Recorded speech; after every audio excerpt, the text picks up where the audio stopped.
கிளாஸஸினுடைய வகுப்பு வந்து 10வது வகுப்புல வந்து என்ன செய்யறோம் இருக்கிறோம். ஸோ ஆல்ரெடி 9 வகுப்புகள் தமிழ் வகுப்பு முடிஞ்சிருச்சு. 9 வகுப்புகளும் புது சிலபஸ் அடிப்படையில பாடத்திட்டத்தை வந்து என்ன செஞ்சிருக்கோம், கிளாஸஸா வந்து புது சிலபஸ்ல என்ன கொடுத்துருக்காங்களோ அதை வந்து நம்ம கிளாஸஸா வந்து செஞ்சிருக்கோம், எடுத்துட்டு இருக்கோம். இன்னைக்கு 10வது கிளாஸ். போன கிளாஸ்ல மருவு சொற்களை பத்தி பார்த்தோம். சொல் எப்படி இலக்கண வழக்கிலிருந்து தற்கால வழக்கு மருவா மாறி இருக்கு, சொற்கள் சிதலம் அடைஞ்சிருக்கு, ஒளியும் அதனுடைய எழுத்தும் எப்படி மாறி இருக்கு அப்படிங்கிறத போன கிளாஸ்ல மருவு சொற்கள் அப்படின்னு படிச்சோம். ஸோ இந்த கிளாஸ்ல நம்ம என்ன பார்க்கணும்னா மரபு சொற்களை பத்தி பார்க்க போறோம். ஸோ போன கிளாஸ் மரபு சொல், இந்த கிளாஸ்ல மரபு சொல். மரபு அப்படிங்கிறத வந்து நம்ம இடியம் பிரைஸ் அப்படின்னு வந்து இங்கிலீஷ்ல வந்து என்ன செய்யலாம் சொல்லலாம், இடியம் அப்படின்னு வந்து நம்ம சொல்லுவோம்ல. ஸோ அதுதான். ஸோ மரபு சொல் அப்படிங்கிறது என்னன்னு வந்து செய்யும் நம்ம பார்ப்போம். மரபு சொல், இப்போ மரபு அப்படிங்கிறது டிசென்ட், வழி அப்படின்னு கூட என்ன செய்வோம் அப்படின்னு சொல்லுவோம். மரபு அப்படிங்கிறத வந்து என்ன செய்வோம், டிசென்ட் அப்படின்னு சொல்லுவாங்க, வம்சாவளி. ஸோ வழி அப்படின்னா வந்து என்னது, நம்முடைய முன்னோர் காலத்திலிருந்தே பயன்படுத்தக்கூடிய வார்த்தைகள் தான் வந்து என்னது மரபு சொற்கள். நம்ம முன்னோர்கள் வந்து என்ன செஞ்சிருப்பாங்கன்னா இதை வந்து குறிப்பிட்டு வந்து என்ன செஞ்சிருப்பாங்க சொல்லியிருப்பாங்க. அதே வந்து என்ன செய்யறோம் பயன்படுத்தி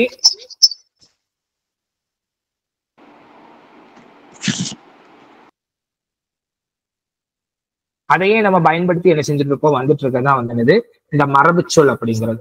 ஸோ மரபு சொல் அப்படிங்கிறத இங்க பாருங்க, தமிழ் மொழிக்கென சில சொல் மரபுகள் உள்ளன. அவை பழங்காலம் முதலேயே வந்து என்ன செய்யப்படுது, பின்பற்றப்படுகிறது. அதுதான் வந்து என்ன சொல்றாங்க மரபு சொல். பழங்காலத்திலேயே நம்முடைய முன்னோர்கள் இந்த வார்த்தைகளை பயன்படுத்தி இருக்காங்க. அந்த வார்த்தைகளை அப்படியே நம்மளும் என்ன செய்யறோம் பயன்படுத்தி வரதா வந்து என்னது மரபு தொடர்கள் அப்படின்னு சொல்றோம், மரபு சொற்கள் அப்படின்னு சொல்றோம். மரபு சொற்களை பொறுத்த வரைக்கும் அதிகமா கொஸ்டின் கேட்டதுதான். நம்ம புக்ல இருக்கக்கூடிய கண்டென்ட்டை மட்டும் நம்ம இந்த மரபு சொற்களை வந்து என்ன செய்வோம் பார்ப்போம். கவனி,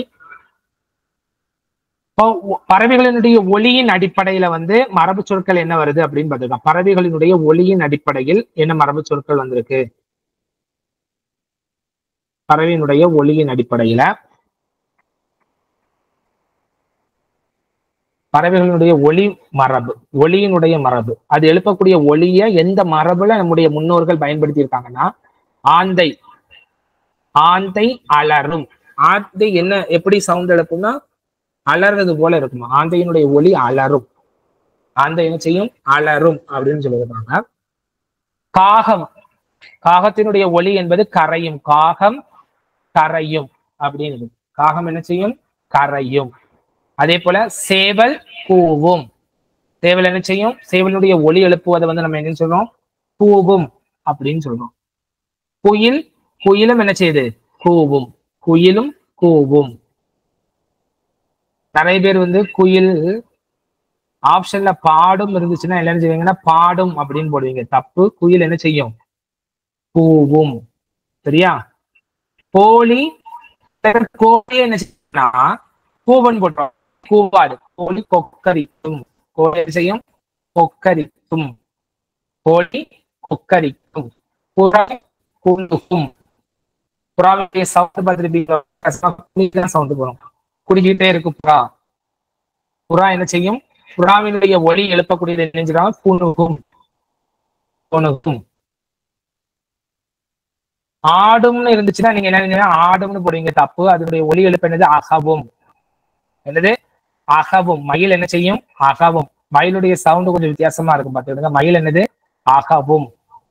கிளி, நிறைய பேர் நினைச்சுதான் கொஞ்சம் அப்படின்னு போடுவீங்க, கொஞ்சம் ஆப்ஷன் இருந்துச்சுன்னா கொஞ்சம்னு போடுவாங்க, தப்பு. கிளி என்னது, கிளிதான் என்ன செய்யும் பேசும், கிளி என்ன செய்வாங்க பேசும். அதே போல கூகை, கூகை வந்து என்னது குளரும். கூகைனா என்னதுன்னு கமெண்ட் செக்ஷன்ல கமெண்ட் பண்ணிக்கும், கூகைனா என்னதுன்னு கமெண்ட் செக்ஷன்ல கமெண்ட் பண்ணிக்கும். இது தவிர்த்து நிறைய இருக்கு. இப்ப ஆந்தை அலரும், காகம் கரையும், சேவல் என்ன செய்யும் கூவும், குயில் கூவும், சேவலும் கூவும் குயிலும் கூவும், கோழி வந்து என்ன செய்யும் கொக்கரிக்கும், புறா குணுகும், மயில் அகவும், கிளி பேசும், கூகை குளரும். கிளி வந்து ஆப்ஷன்ல கொஞ்சம் அப்படின்னு இருக்கும், தப்பு. அந்த கொஞ்சம் அப்படிங்கிற ஆப்ஷனுக்கு போயிடக்கூடாது. அதே போல மயில் ஆடும் அப்படிங்கிறதுக்கும் அந்த ஆப்ஷனுக்கு போகக்கூடாது. கோழி வந்து கொக்கரிக்கும். இந்த இடத்துல நீ நிறைய பேர் என்ன செய்வேன்னு சொன்னா கூவும்னு போடுவ, தப்பு. அதே போல குயில் கூவும், சரியா? பாடாது. குயில் என்ன செய்யும்? கூவும். காகம் கரையும், ஆந்தை என்ன செய்யும்? அலறும். சேவல் கொக்கரிக்கும்னு போடுவீங்க, தப்பு. சேவல் என்ன செய்யும்? கூவும். சேவல் என்ன செய்யும்? கூவும். அப்படிங்கிற ஞாபகம் வச்சுக்கோ. இது ஒளி மரபு, பறவைகளுடைய ஒளி எழுப்பக்கூடியதை நம்முடைய முன்னோர்கள் ஒரு மரபின் அடிப்படையில் சொல்லிட்டு வந்திருக்காங்க. அது ஒளி மரபு அப்படின்னு சொல்றோம். இது தொகை மரபு. தொகை அப்படின்னா என்னது? எண்ணிக்கை. அந்த எண்ணிக்கையை வந்து எந்த மரபின் அடிப்படையில் சொல்லியிருக்காங்கன்னா, மக்களுடைய எண்ணிக்கையை என்ன சொல்றாங்க? மக்கள் கூட்டம். மக்கள் கூட்டமாக வந்து செய்றாங்க, ஒரு இடத்துல இருக்கிறாங்க. அதை என்ன சொல்றாங்க? மக்கள் கூட்டம். ஆ நிறை. ஆ அப்படின்னா என்னது? பசு.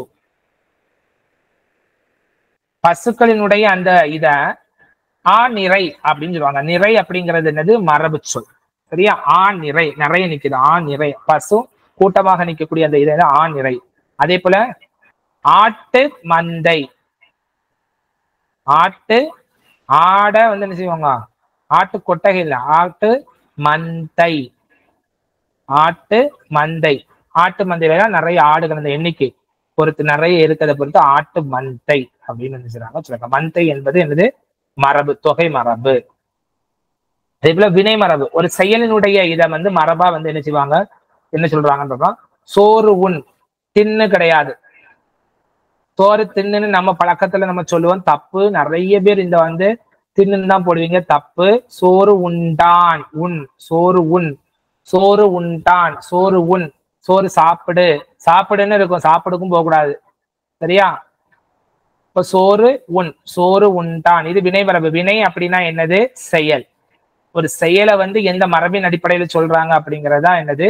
வினை, சரியா? வினை என்ற சொல்லுக்கு செயல் என்று ஒரு பொருள் இருக்கு. வினை என்ற சொல்லுக்கு செயல் அப்படிங்கிற பொருள் இருக்கு. இது புதுசா நீ படிக்கிறது. தொகை அப்படிங்கிறது வந்து என்னது? எண்ணிக்கை. எண்ணிக்கையினுடைய அந்த தொகை, இததான் கூட்டமா வந்து என்ன செய்வாங்க? தொகை அப்படின்னு சொல்லுவாங்க, சரியா? ஒரு கூட்டமா இருக்கக்கூடிய ஒரு இதை வந்து நிறைய கட்டா இருக்கக்கூடியத ஒரு எண்ணிக்கை அடிப்படையில் சொல்றதா என்னது? தொகை. அதே போல முறுக்கு. முறுக்கு வந்து தின்றான், முறுக்கு தின்னு. சோறுனா உண்ணு அர்த்தம். சுவர் எழுப்பு, சுவர் எழுப்பு.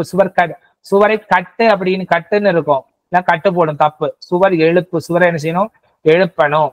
தண்ணீர் பருகுன்னு இருக்கும், தப்பு. தண்ணீர் குடி. இல்ல, இந்த ரெண்டையும் மாத்திருவீங்க, இதுதான் அடிக்கடி டிஎன்பிசில கேட்பான்.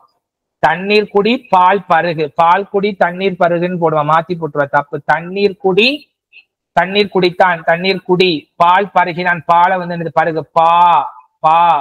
பால்னா பருகு அப்படின்னு ஞாபகம் இருக்கட்டும். தண்ணீர் தா, அந்த தா என்னது? கூ அப்படிங்கிறத ஞாபகம் வச்சுக்கோ, சரியா? அதே போல கூடை முடைந்தான். கூடை முடை. கூடைய வந்து என்ன செய்யும்? முடை. நிறைய பேர் வனைன்னு போடுவீங்க, அது வந்து என்னது? பானை தான் வணைய முடியும், வனைந்தான். கூடை முடைந்தான். கூடைய முடையதான் முடியும், ஓலையை வச்சு முடைகிறதான் எனக்கு கூடை. கூடை முடைந்தான், சரியா? அதே போல பூ பறித்தான் நிறைய பேர் போடுவீங்க, தப்பு. பூ கொய்தான், இதான் ரொம்ப இம்பார்ட்டன்ட். இலை பறித்தான். இலையை தான் பறிக்க முடியும், பூவை வந்து என்ன செய்ய முடியும்? கொய்க்கதான் முடியும். அந்த செடியிலிருந்து பூவை வந்து என்ன சாரி கொய்து எடுக்க வேண்டும். நம்ம நிறைய பேர் என்ன செய்வோம்? பறிக்கிற பூவை போய் பறிஞ்சிடும். இலையதான், இலையை நம்ம அப்படின்னு நம்முடைய முன்னோர்கள் சொல்றாங்க. பூவை வந்து நம்ம எடுக்கிறது வந்து என்னது? பறிக்கிறது கிடையாது, கொய்தல் அப்படின்னு சொல்லுது. புடுங்கிட்டு வர்றது அப்படிங்கறது சொல்லுவோம், சரியா? அப்ப இந்த இடத்துல இந்த வினை மரபு அடிக்கடி கேட்கக்கூடிய கொஸ்டின் டிஎன்பிசில. சோறு உண்டான் கேட்டிருக்காங்க, முறுக்கு தின்றான் கேட்டிருக்காங்க, சுவர் எழுப்பு. 2022 குரூப் 2 கொஸ்டின்ல இது கடந்து கேட்டுச்சு. பால் பருகினான், தண்ணீர் குடித்தான். இதெல்லாம் ரொம்ப. கூடை முடைந்தான், பானை வனைந்தான், இலை பறித்தான், பூ கொய்தான். சுவர் எழுப்பினான், கட்டினான் வராது. சுவர் வந்து என்னது? எழுப்பினான் அப்படின்னு வரும். ஸோ எக்ஸசைஸை பார்த்துக்கிடுவோம். புரிஞ்சிருக்கும் நினைக்கிறேன்.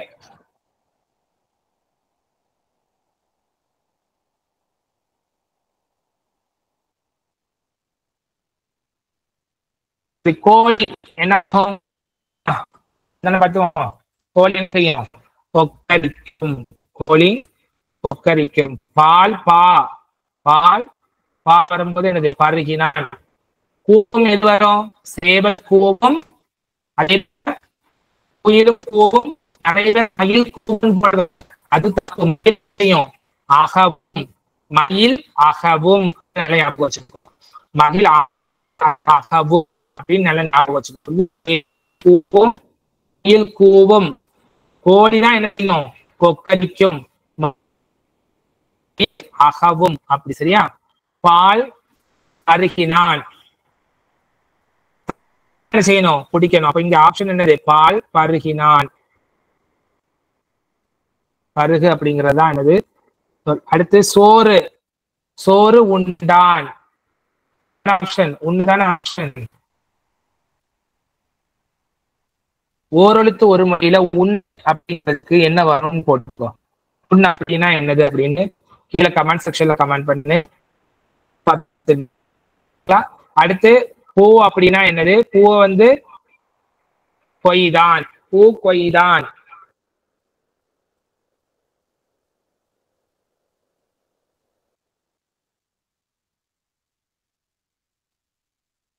பூ கொய்தான் அப்படின்னா இலைதான் என்னது?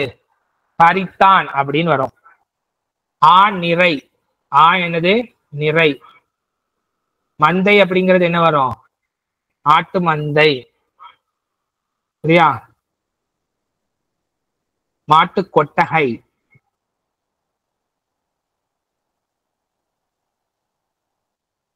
வேற மரபு சொற்கள்ல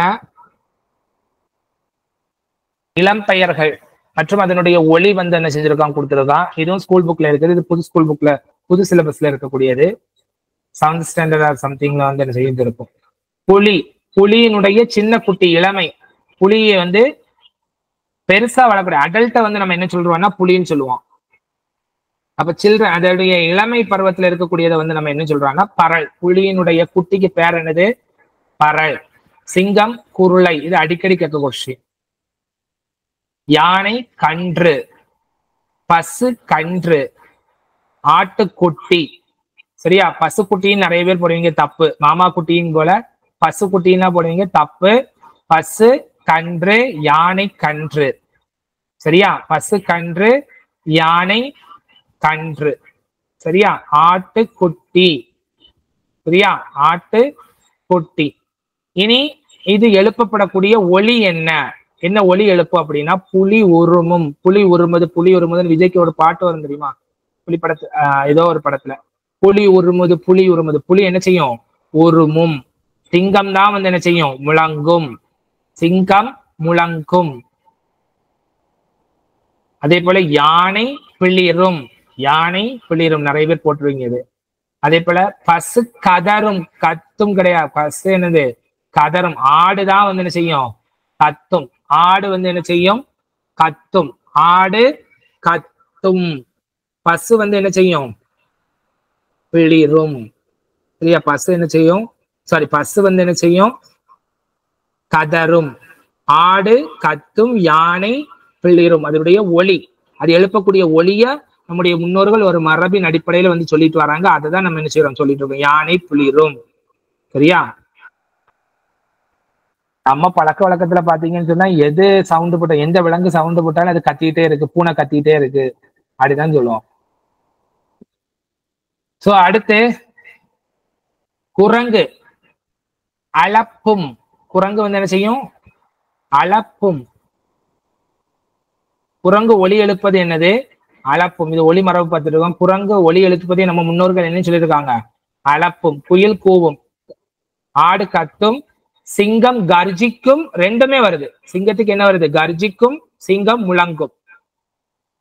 சிங்கம் கர்ஜிக்கையும் செய்யும். சிங்கம் என்ன செய்யும்? முழங்கையும் செய்யும்.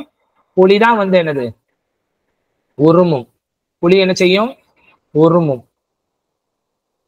யானை சாரி, யானை பிளிரும். நாய் குறைக்கும். நாய் கத்திட்டே இருக்குன்னு சொல்லக்கூடாது. நாய் என்ன செய்யும்? குறைக்கும். இது கூட போட்டுருவ. புலி உருமும். ஆந்தை அலரும். மயில் அகவும். பாம்பு சீரும். இது ரொம்ப இம்பார்ட்டன்ட். பாம்பு வந்து என்ன செய்யும்? சீரும். பாம்பு சீரும். பாம்பு சீரும். அது இளம் பெயர்கள் மரபு சொற்கள்ல இதெல்லாம் ஸ்கூல் புக்ல இருக்குது. ஆட்டுக்குட்டி, கோழி குஞ்சு, குதிரை குட்டி, குரங்கு குட்டி. ஆட்டுக்குட்டி, ஆட்டுக்குட்டி, குதிரை குட்டி, குரங்கு குட்டி. குரங்கு குட்டி எல்லாரும் சொல்றது குரங்கு குட்டி அப்படிங்கிறது. அதே போல மான் கன்று, பசு கன்றுன்னு பார்த்தோம் அப்படிதானே. யானைக்கும் கன்று தான் வரும். யானைக்கும் கன்று வரும், பசுக்கும் கன்று வரும், மானுக்கும் கன்று வரும். யாருக்கு சிங்கம் குருளை உனக்கு தெரியும். புலி வந்து என்னது? புலி வந்து என்னது? பறல் அப்படின்னு சொல்லுவாங்க. கீரி பிள்ளை, அணிர் பிள்ளை. அணிருக்க குட்டியை அணிர் பிள்ளைன்னு தான் சொல்லுவோம். கீரிய வந்து கீரி பிள்ளை தானே. கீரியினுடைய குட்டியை என்ன செய்வோம்? கீரி பிள்ளைன்னு தான் சொல்லுவோம். சரியா? அடுத்து வினைத்தொடர். வினைனா என்னது?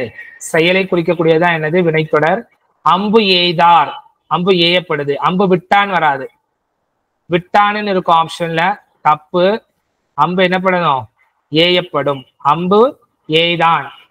ஆடை நெய்தார், ஆடை வந்து என்ன செஞ்சாங்க? நெய்தார் அப்படின்னு வரும். பூ பாருங்க, பூ கொய்தான் அப்படின்னு தான் வரும். மாறி இருக்கு. பூ கொய்தான், இலை பறித்தான் அப்படின்னு தான் வரும். தப்பு இது. மாத்திரை விழுங்கினா, மாத்திரை விழுங்கினா இது போட்டுருவீங்க.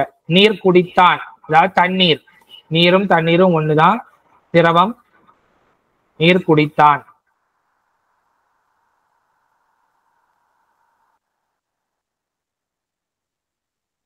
அதே போல சோறு உண்டான், கூடை முடைந்தார், சுவர் எழுப்பினார், முறுக்கு தின்றான், பால் பருகினான். கனிச்சாறு, கனிச்சாறு இதுக்கு என்ன வினை வரணும்? கனிச்சாறு. கனிச்சாறு என்பது ஒரு திரவம். திரவம் அப்படின்னா லிக்யூடு. லிக்யூடுக்கு வந்து நம்ம என்ன சொல்லணும்? குடித்தான்.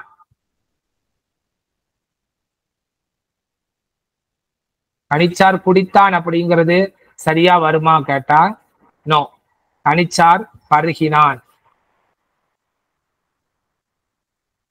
இந்த பருகினான் குடித்தான் அப்படிங்கிறதுல கொஞ்சம்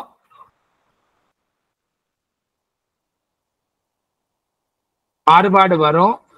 சரியா வந்து என்ன செஞ்சுக்கோ, பிக் பண்ணிக்கோ. அப்புறம் தாவரங்களினுடைய உறுப்பு பெயர்களை மரபு சொல். இது நமக்கு 10th புக்ல இருக்கு. தேவனைய பாவனர் வந்து அந்த நம்மளுடைய ஒவ்வொரு இது தாவரங்களினுடைய இளமை பெயர்களை வந்துலாம் வந்து செஞ்சிருப்பாங்க, சொல்லியிருப்பாங்க. ஸோ அதுல முக்கியமானது இது பழைய புத்தகத்துல இருக்கக்கூடியதுதான் நம்ம எடுத்திருக்கோம். நீ அதையும் என்ன செய்யணும்? கண்டிப்பா படிக்கணும். அது படிக்கிறதுக்கு கொஞ்சம் கஷ்டமா இருந்தாலும் கண்டிப்பா நீ என்ன செஞ்சிருக்கணும்? அது படிச்சிருக்கணும். அதுல இருந்து கொஸ்டின் வர்றதுக்கு அதிகமான வாய்ப்பு இருக்கு. மா பலா வாழை. மா இலை, பலா இலை, வாழை இலைன்னு தானே சொல்லுவோம். தாவரங்களினுடைய உறுப்பு பெயர், தாவரங்களினுடைய ஒரு ஆர்கனினுடைய பெயர் தான். ஆர்கன் தான் வந்து என்னது? ஒரு உறுப்பு தான் என்னது? இலை. சோ அந்த மாமரத்தினுடைய இலைய மா இலையினும், பலாமரத்தினுடைய இலைய பலா இலையினும், வாழைய வந்து என்னது? வாழையினுடைய இலைய வாழை இலை அப்படின்னு சொல்லுவோம். இந்த மூணும் சேர்த்தா இதுக்கு என்னது? முக்கணிகள் தானே. முக்கணின்னு தானே சொல்லுவோம். முக்கணிகள் அப்படிதானே. மாப்பழா வாழை என்பது முக்கணிகள், 3 கனிகள். அடுத்து ஓலை எதுக்கெல்லாம் சொல்லுன்னா ஈச்சம் ஓலை, ஈச்ச மரம், பேரிச்சம்பழ மரத்தினுடைய இலை. அதே போல தென்னை. ஈச்ச மரத்துக்கு பேரிச்சம்பழம், பேரிச்ச மரம் என்ன? பேரிச்ச மரம் ஈச்ச மரம், பேரிச்ச மரம். அப்புறம் தென்னை இலை, பனை இலை, தென்னை ஓலை, பனை ஓலை, ஈச்சம் ஓலை. சரியா? பேரிச்ச மரத்தினுடைய இலையை வந்து நம்ம என்ன சொல்றோம்? ஓலை. ஈச்சம் ஓலை, தென்னம் ஓலை, பனை ஓலை அப்படின்னு சொல்றோம். அதே போல தாவரங்களினுடைய உறுப்பா இருக்கக்கூடிய கம்பு, கம்பை வந்து என்ன செய்வோம்? கம்பு தட்டை, கேழ்வரகு தட்டை, சோளத்தட்டை அப்படின்னு தான் என்ன செய்வோம்? அதை சொல்லுவோம். அதே போல நெல்லை பொறுத்த வரைக்கும் நெல்லினுடைய ஒரு உறுப்பா இருக்கக்கூடிய நெல், நெல் தாள், புல் தாள், திணை தாள் அப்படின்னு தான் என்ன செய்வாங்க, சொல்லுவாங்க. அதனுடைய ஒரு உறுப்பு. அதே போல அவரை பிஞ்சு, கத்திரிக்காய் பிஞ்சு, முருங்கை பிஞ்சு, வெள்ளரி பிஞ்சு. வெள்ளரி பிஞ்சா இருந்தது. பிஞ்சுனா என்னது? சின்ன இது. பிஞ்சு எதுக்குமே உதவாது அப்படிதானே. அது வந்து முதிர்ச்சி அடையும் போது வெள்ளரி காயா வந்துடுது, மாறுது. இப்ப காய் மாறுறதுக்கு முன்னாடி பிஞ்சு, காய்க்கு அப்புறம் என்னது கனி அப்படிங்கிற ஸ்டேஜ் வரும். அப்படிதானே? அவரை பிஞ்சு, கத்திரிக்காய் பிஞ்சு, முருங்கை பிஞ்சு, அடுத்து என்னது வெள்ளரி பிஞ்சு அப்படின்னு சொல்லுவாங்க. இது இம்பார்ட்டன்ட். தாவரங்களினுடைய உறுப்பு பெயரை மரபு சொற்களின் அடிப்படையில் எழுதுறது. அதுக்கு அடுத்து பூச்சிகள் மற்றும் பறவை விலங்குகளினுடைய இருப்பிட பெயர்களை வந்து சொல்றாங்க. இருப்பிட பெயர் ரொம்ப இம்பார்ட்டன்ட். கரையான் புற்றுலதான் இருக்கும். மாட்டு தொழுவம், மாடுகள் தொழுவத்துலதான் கட்டி போடுவாங்க. ஆட்டு தொழுவம்னு சொல்லக்கூடாது. ஆடு வந்து என்னது ஆட்டுப்பட்டி, ஆட்டுப்பட்டி, மாட்டு தொழுவம். கோழிகள் இருக்கக்கூடிய இடம் வந்து என்னது பண்ணை. சிலந்தி வலை, சிலந்தி வலையில தான் இருக்கும். நண்டு வலை, இந்த வலையும் ஞாபகம் வச்சுக்கணும். இதுதான் நம்ம என்னன்னு படிச்சோம். லா மயங்கொலி எழுத்துக்கள் படிச்சோமா? லகர லகர நகர வேறுபாடு அதிக அப்படிங்கிறது படிச்சோமா ஒரு கிளாஸ்ல? ஸோ அது ஞாபகம் இருக்கணும். ஸோ நண்டு வலை, சிலந்தி வலை அப்படிங்கிறத ஞாபகம் வச்சுக்கோ. அப்ப குதிரை கொட்டில், குதிரைகள் வசிக்கக்கூடிய இடம் வந்து என்னது கொட்டில்ல. குருவிக்கூடு எழுதிடுவ. எலி வலை அப்படிங்கிறதும். யானை கூடம், யானை வசிக்கக்கூடிய இடம் யானை கூடம். எலி வந்து எங்க வசிக்கும்? வலையில வசிக்கும். அதனுடைய இருப்பிடத்தை என்னன்னு சொல்லுவாங்க? வலை அப்படின்னு சொல்லுவாங்க. சிலந்தி இருக்கக்கூடிய அந்த வலைக்கு இந்த லை போடணும். இது வகரலை. இது வந்து என்னது பொதுலகரம். அப்படிதானே? இந்த லா வந்து என்னது பொதுலகரம். இந்த லா வந்து என்னது வகரலா. அப்படிதானே? வா போல இருக்கனால வகர லா. சோ இதை பத்தி உங்களுக்கு தெரியணும் இந்த லா. அதே போல தனிச்சிறப்பு இருக்கக்கூடிய சிறப்புலா, தமிழுக்கே உரியதுதான் என்னது இந்த சிறப்புலா. இது மகரலா. இந்த லாவெல்லாம் பத்தி உங்களுக்கு தெரிஞ்சுக்கிடணும்னா நம்ம ஹைடெக் அகாடமியினுடைய யூடியூப் கிளாஸஸை வந்து நீங்க சப்ஸ்கிரைப் பண்ணி வச்சிருக்கணும். ஸோ மயங்கொலி அப்படிங்கிற டாபிக்ல கிளாஸ்ல நம்ம வந்து செஞ்சிருப்போம், இதை எடுத்திருப்போம். ஸோ இதே போல பல விஷயங்களை பத்தி நீங்க படிக்கணும்னா நம்ம அகாடமியை வந்து என்ன செய்யுங்க, ஜாயின் பண்ணிக்கிடுங்க. நம்ம அகாடமி ஹைடெக் அகாடமி. நம்முடைய ஹைடெக் அகாடமியினுடைய ஹெட் பிரான்ச் சென்னையில இருக்கு. அங்க ஆஃப்லைன் கிளாஸஸ்ல வந்து கிளாஸ் போயிட்டு இருக்கு. பிளஸ் ஆன்லைன் கிளாஸாவும் நம்ம கிளாஸஸ் எடுத்துட்டு இருக்கோம். நம்முடைய ஆன்லைன் கிளாஸஸை பொறுத்த வரைக்கும் ஈவினிங் 6:30 to 8:30 2 hours நம்ம எடுத்துட்டு இருக்கோம். இது தவிர்த்து நியூ சிலபஸஸ் அடிப்படையில் நம்முடைய கிளாஸஸ் வந்து செஞ்சுட்டு இருக்கு, போயிட்டு இருக்கு. ஸோ நம்ம கிளாஸஸை பொறுத்த வரைக்கும் நம்ம அகாடமிக் கிளாஸினுடைய புக்கை ரெஃபர் பண்ணி நம்ம என்ன செய்யறோம், நம்ம அகாடமியினுடைய புக்கை ரெஃபர் பண்ணி என்ன செய்யறோம், போடுறோம். ஸோ நம்மளுடைய அகாடமி 10க்கும் மேற்பட்ட டிஎன்பிசி சார்ந்த புத்தகங்களை வந்து செஞ்சிருக்காங்க, போட்டிருக்காங்க. நியூ சிலபஸஸ் பேசிஸ் அடிப்படையில தான் வந்து செஞ்சிருக்காங்க, புத்தகத்தை வந்து போட்டிருக்காங்க. ஸோ புத்தகத்தை வாங்குங்க, படிங்க, எங்களோடு சேர்ந்து உங்களுடைய வெற்றியை வந்துட்டு செய்யுங்க, பதிவு செய்து கொள்ளுங்கள். வெற்றியாளராக ஆகுவதற்கு வாழ்த்துக்கள். ஸோ இதே போல மரபு சொற்கள் நம்ம ஸ்கூல் புக்கை ரெஃபர் பண்ணி உங்களுக்கு நம்ம என்ன செஞ்சிருக்கோம், போட்டிருக்கோம். கத்திரி பிஞ்சு, அவரை பிஞ்சு. ஸோ இதெல்லாம் பூனைக்குட்டி. இதுல பார்க்காதது பார்த்துட்டோம். தாவரங்களினுடைய இளமை பெயர்ல அவரை பிஞ்சு, வெள்ளரி பிஞ்சுலாம் இப்ப பார்த்துட்டோம். இதான் கத்திரி பிஞ்சு. அதே போல வேற என்ன பார்த்தோம், முருங்கை பிஞ்சுன்னு தான் பார்த்தோம். தென்னை குறும்பை, தென்னையினுடைய முதல் அந்த இதை வந்து குறும்பைன்னு தான் சொல்லுவாங்க, சரியா? தென்னையுடைய இளமை பெயர் என்னது குறும்பை. யானையை வந்து வாழைய வந்து என்னது கச்சல், வாழை கச்சல். மாவடு, மாவடு இளமை பெயர். மாங்கனியினுடைய இளமை பெயர் என்னது, யங் நேம் வந்து என்னது மாவடு அப்படிங்கிற ஞாபகம், மாவடு, சரியா? மாவடு, தென்னங்குறும்பை, வாழை கச்சல். அடுத்து இளமை பெயர்ல குருவி குஞ்சு, குருவி குஞ்சு, கழுதை குட்டி, மான் கன்று, மான் கன்று, பசு கன்று. அடுத்தது குதிரை கன்று அப்படின்னு பார்த்தோம். சிங்கம் வந்து குருளை, கோழி குஞ்சு. அதே போல எருமை கன்று ஞாபகம் வச்சுக்கோ, எருமை என்னதுதான் கன்று அப்படிங்கிறத ஞாபகம் வச்சுக்கோ. நாய்க்குட்டி, புலிப்பறல், ஆட்டுக்குட்டி, பன்றிக்குட்டி, பூனைக்குட்டி, கீரிப்பிள்ளை, அணிர் பிள்ளை அப்படிங்கிறது பார்த்தோம். இது நரி ஊளையிடும், சரியா? வேற இது குதிரை கணைக்கும், இது வித்தியாசமானது. மிச்சம் நம்ம பார்த்துட்டோம். குதிரை கணைக்கும், நரி வந்து என்ன செய்யும், ஊளையிடும். சிங்கம், சிங்கம் என்ன செய்யும், சிங்கம் முழங்கும் அல்லது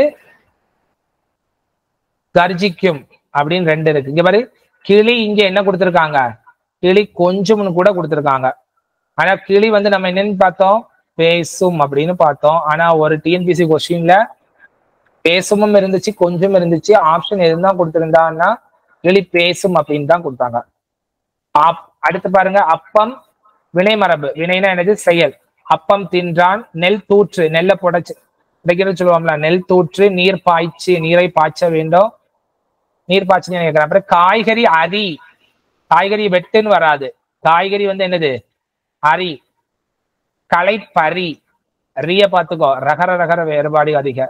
பாட்டு பாடு, இலைப்பறி, இலைப்பறி அங்க வந்து இலைப்பறி. பழம் தின், மலர், பூக்கொய். அங்க ஒரு இதுல என்ன போட்டிருந்தான்? பறித்தான் போட்டிருந்தானா? ஆனா பூனா என்னது? கொய்தா வரும். இதான் டிஎன்பிசி ஆப்ஷன்லயும் என்ன செஞ்சிருந்தான்? வச்சிருந்தான்.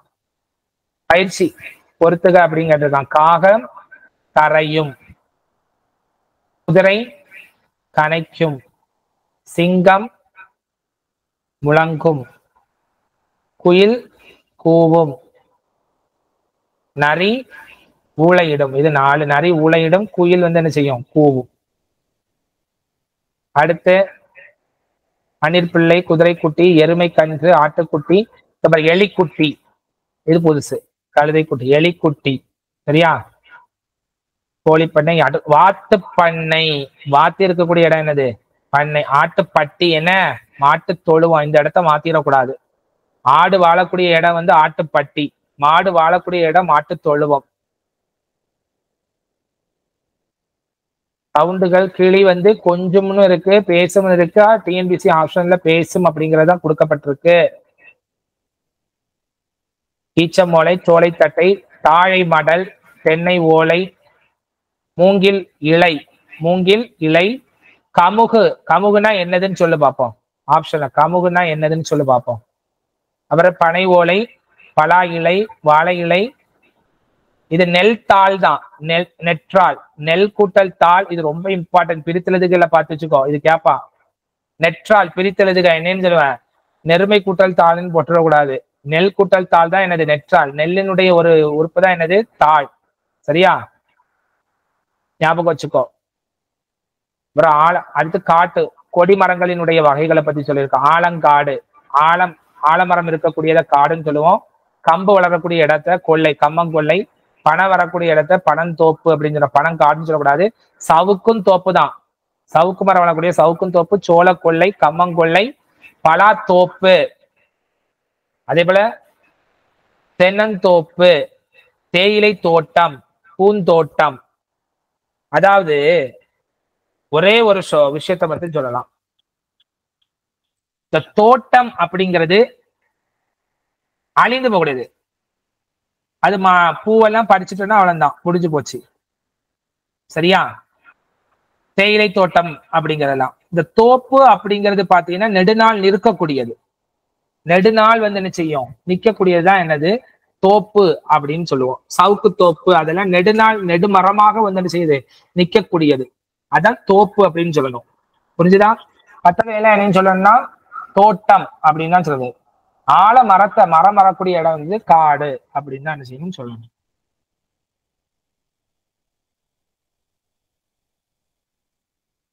திராட்சை குலை, இது ரொம்ப இம்பார்ட்டன்ட். திராட்சை குலை அப்படிங்கிற கற்குவியல் இதுவும் கேட்டிருக்கான். பொருட்களினுடைய தொகுப்பு, எண்ணிக்கைய. யானை கூட்டம், வேலங்காடு, சாவி கொத்து, ஆநிறை அல்லது பசு நிறை, வைக்கோர் போர். இது கேட்டிருக்கான், இம்பார்ட்டன்ட் கொஸ்டின். வைக்கோர் போர். வைக்கோரை வந்து என்னது? வைக்கோர் கட்டுன்னு இருப்பாங்க, வைக்கோர் போர். வைக்கோர்கள் நிறைய இருக்கக்கூடிய இடத்த வைக்கோர் போர் அப்படின்னு சொல்லியிருக்கான். சோறு உண்டான், பழம் தின்றான். முறுக்கு தின்றான், பழம் தின்றான். கோலம் இடு, மிடுன்னு இருக்கும், தப்பு, இடு. தீ மூட்டு, நீர் குடி, தண்ணீர் குடி. பாட்டுப்பாடு. தயிர் கடை, தயிரை கடையணும். தயிரை கடைஞ்சா என்ன கிடைக்கும்? நெய் கிடைக்கும், வெண்ணெய் வரும். படம் வரை, பால் பருகு, கவிதை இயற்றினான். கவிதை எழுதினான் வராது, கவிதை இயற்றினான். விளக்கை ஏற்றினாள். இல்லையா? கூரை வெய், கூரை வெய்தான். கூரை என்ன செய்யணும்? வெய்யணும். அப்ப கூடை என்ன செய்யணும்? கூடை என்ன செஞ்சிருக்கணும்? முனைய வேண்டும். அது ரொம்ப இம்பார்ட்டன்ட், படிச்சுக்கிடணும். குமரன் பழம், எக்ஸசைஸ பாரு. குமரன் பழம் தின்றான். காலையில் சேவர் சேவல் என்ன செய்யும்? கத்துமா? கிடையாது, கூவியது. ஆட்டு ஆட்டு மந்தை. எங்கள் ஊரில் வாழை வாழை என்ன செய்யுது? அழிந்து போகக்கூடியது. வாழை தோட்டம். குயில் என்னது? குயில் கூவியதா அகவியதா? கூவியது. சரியா? இளமை பெயர்கள் எழுது. கீரி கீரி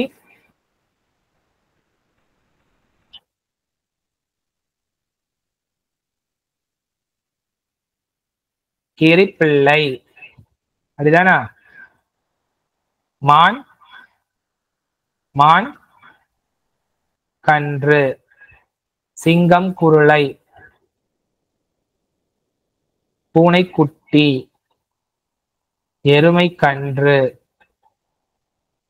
சரியா?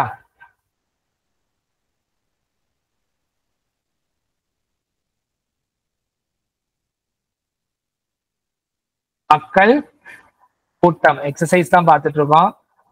மக்கள் கூட்டம். அதே போல விறகு கட்டு.